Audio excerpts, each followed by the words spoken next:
Saya Taufikur Rahman, saya akan menjelaskan konsep dan manfaat dari perdagangan internasional. Secara teori, perdagangan internasional merupakan kegiatan tukar-menukar barang dan jasa yang melibatkan dua negara atau lebih yang bertujuan untuk mendapatkan keuntungan.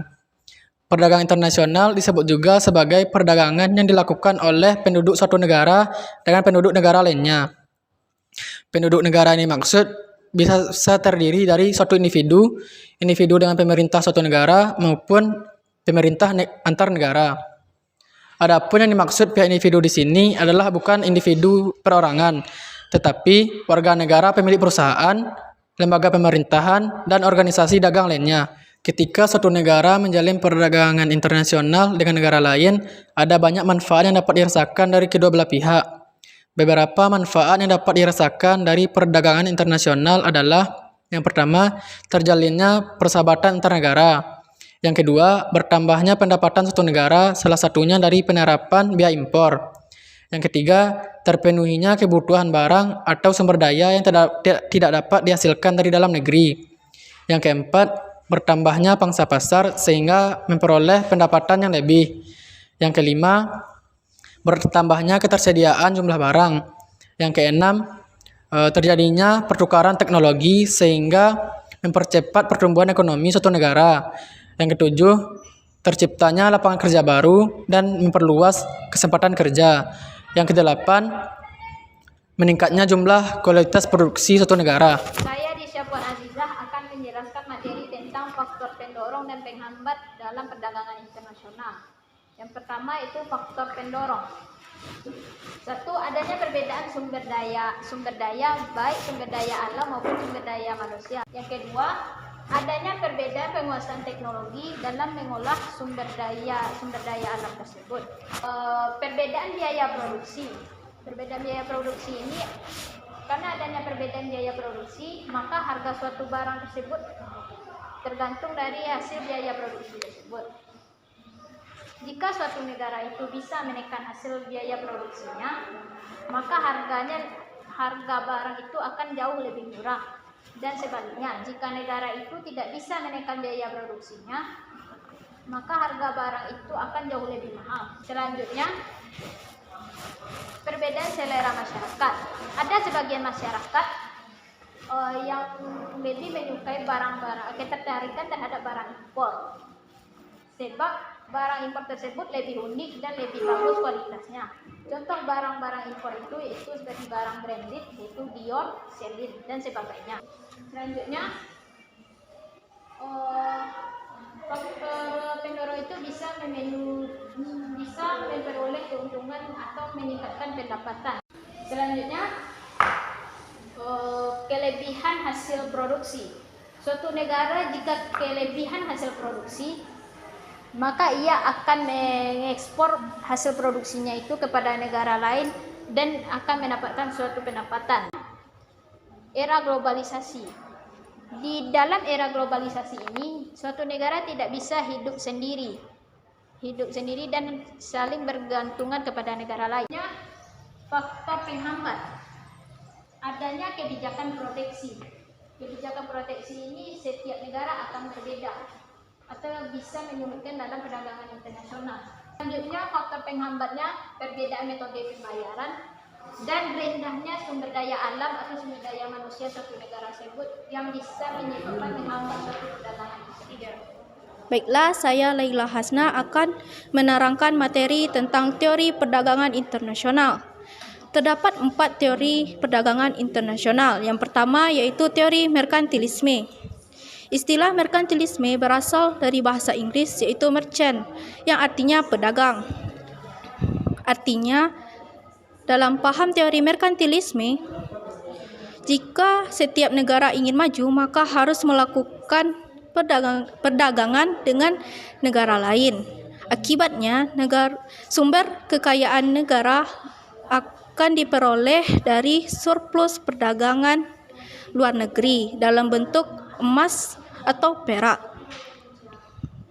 Dengan adanya kontak dengan negara lain, maka akan muncul pula kebijakan waktu yang mendorong aktivitas ekspor dan pula membatasi impor agar perdagangan internasional berjalan sehat.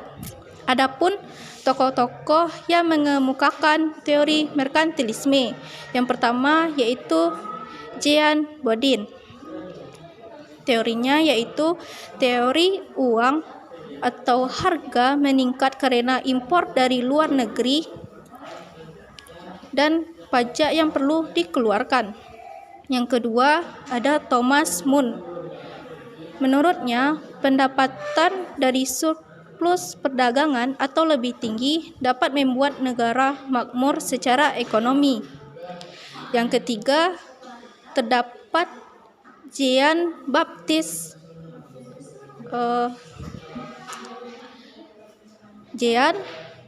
Colbert yang berpendapat pentingnya posisi pedagang dan bagaimana pedagang dan penguasa atau pemerintah dapat bekerja sama untuk memajukan perekonomian negara. Yang kedua, teori keunggulan mutlak atau absolute advantage yang dikemukakan oleh Adam Smith. Menurutnya, teori ini dinyatakan bahwa negara bisa melakukan pertukaran bila memiliki keunggulan mutlak pada suatu jenis produk tertentu.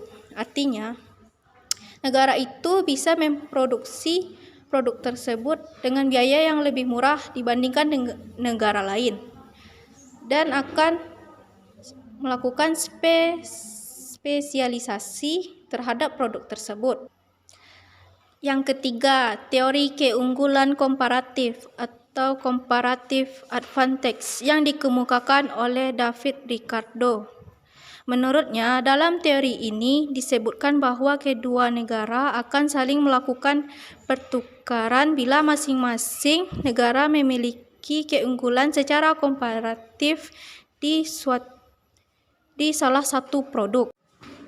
Yang keempat, teori Heckscher-Ohlin atau disebut dengan HO yang dikemukakan oleh dua tokoh yang bernama Elie Heckscher dan Bertil Ohlin. Mereka menyatakan bahwa penyebab perbedaan produktivitas karena adanya jumlah atau proporsi faktor produksi yang dimiliki oleh masing-masing negara sehingga menyebabkan terjadinya perbedaan harga barang yang dihasilkan. Oleh karena itu, teori modern HO dikenal sebagai dengan the proportional factor theory, yang artinya negara-negara yang memiliki faktor produksi relatif banyak atau murah dalam memproduksinya akan melakukan spesialisasi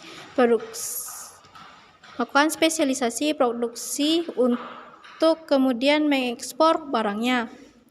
Sebaliknya, masing-masing negara akan mengimpor barang tertentu jika negara tersebut memiliki faktor produksi yang relatif langka atau mahal dalam memproduksi. Assalamualaikum warahmatullahi wabarakatuh. Saya Amelia Putri akan menjelaskan tentang kebijakan perdagangan internasional. Kebijakan perdagangan internasional yang pertama adalah kebijakan proteksi. Kebijakan ini diterapkan untuk melindungi industri dalam negeri agar bisa bersaing dengan produk luar negeri. Adapun jenis kebijakan proteksi sebagai berikut. Yang pertama adalah kebijakan bea masuk. Pungutan negara atas barang impor yang bertujuan untuk membatasi masuknya barang impor untuk melindungi produk dalam negeri. Selanjutnya yaitu kebijakan tarif. Menurut Undang-Undang Nomor 17 Tahun 2006 tentang perubahan Undang-Undang Nomor 10 Tahun 1995 tentang kepabeanan, tarif merupakan klarifikasi barang dan pembebanan bea masuk dan bea keluar. Selanjutnya adalah kebijakan kuota impor. Pembatasan barang yang diimporkan dan barang yang dieksporkan yang bertujuan untuk melindungi produk dalam negeri. Selanjutnya adalah subsidi. Subsidi adalah pemberian bantuan kepada pengusaha untuk menekankan biaya produksi agar dapat menetapkan harga yang bersaing. Selanjutnya adalah dumping. Dumping yaitu menjual barang dengan harga yang lebih murah ke negara lain dan menjual barang dengan harga yang lebih mahal ke dalam negeri. Selanjutnya adalah pelarangan impor. Adanya larangan masuknya barang tertentu ke dalam negeri karena untuk melindungi produk atau industri dalam negeri. Selanjutnya adalah pelarangan ekspor.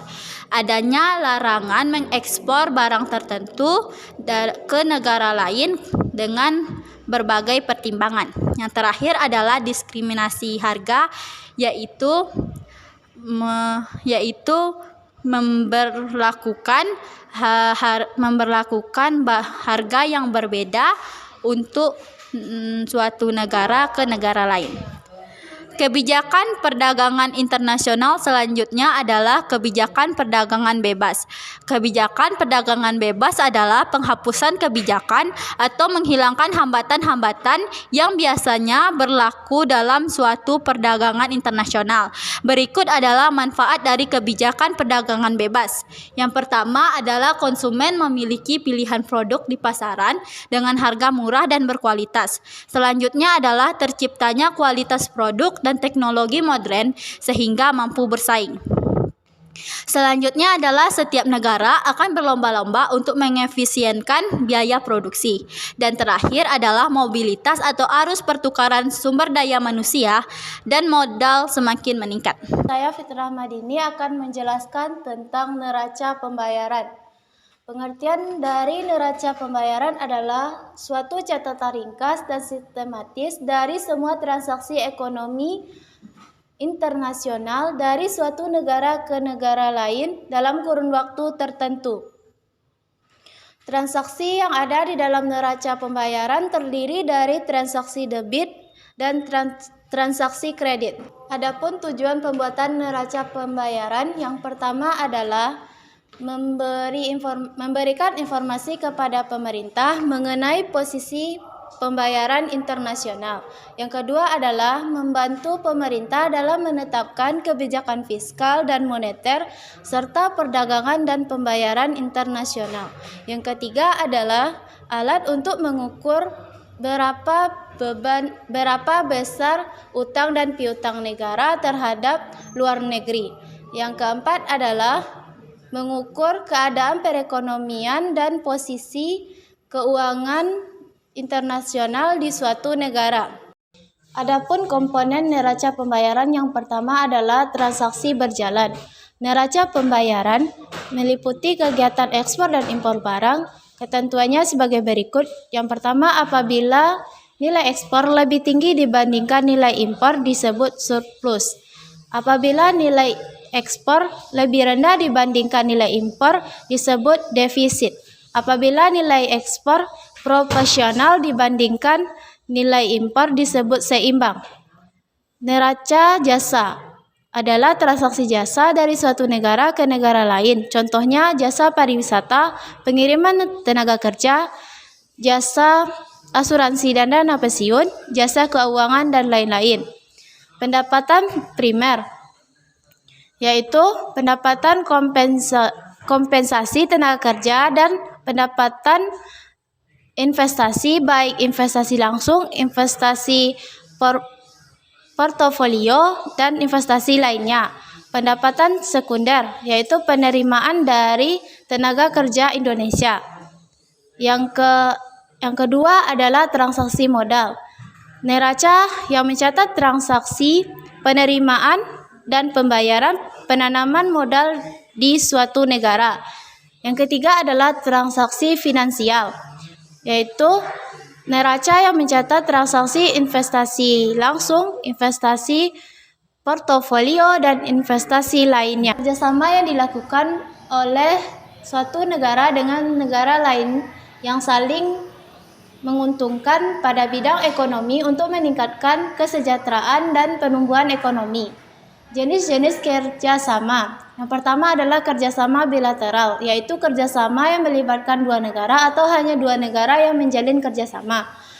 Yang kedua adalah kerjasama multilateral, yaitu kerjasama yang melibatkan dua negara atau lebih yang tidak ada batasan wilayahnya. Yang ketiga adalah kerjasama regional, yaitu kerjasama yang melibatkan beberapa negara pada kawasan tertentu. Yang keempat adalah kerjasama antar regional, yaitu kerjasama yang dilakukan oleh beberapa negara pada satu kawasan dengan beberapa negara lain di kawasan lainnya. Sekian dari video pembelajaran kelompok kami. Jika ada salah dan janggal kami mohon maaf. Kami sudahi. Assalamualaikum warahmatullahi wabarakatuh.